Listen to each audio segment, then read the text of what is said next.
François Copé, il y a un paradoxe, ce sentiment d'impuissance qu'on éprouve intramuros, ça vaut aussi bien pour la France que pour la Belgique, que pour les États-Unis, et cette puissance militaire, d'ailleurs très forte, de ces alliés qui vont pilonner les positions tenues par Daesh, mais qui sont infoutus de résister et de lutter contre ce terrorisme si sournois à l'intérieur des frontières.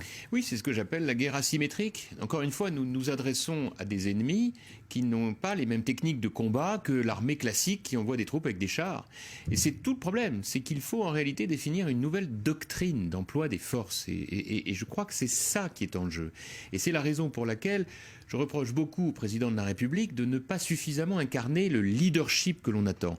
Et c'est ça que je propose aux Français dans le cadre de cette campagne pour les primaires. Vous appelez ce déficit de commandement? C'est cela. Pourquoi j'emploie le terme de commandement? C'est pas simplement pour un terme guerrier, c'est parce que je pense qu'il est des moments dans l'histoire d'une grande nation démocratique où la force doit être incarnée. Vous savez, trop souvent, on a pensé que la démocratie, c'était le dialogue en toutes circonstances et que c'était finalement de l'eau tiède pour ne mécontenter personne. C'est pas vrai. Les démocraties, c'est un régime politique issu du suffrage universel pour désigner celui qui dirige l'État et qui est là pour commander.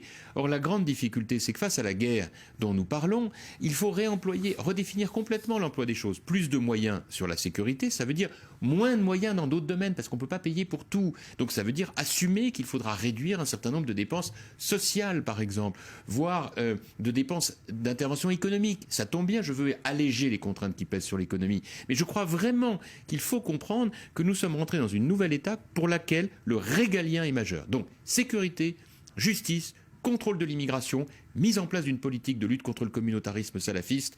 Là, il y a largement de quoi faire. En un seul mot, plus Churchill ou De Gaulle que Queuille.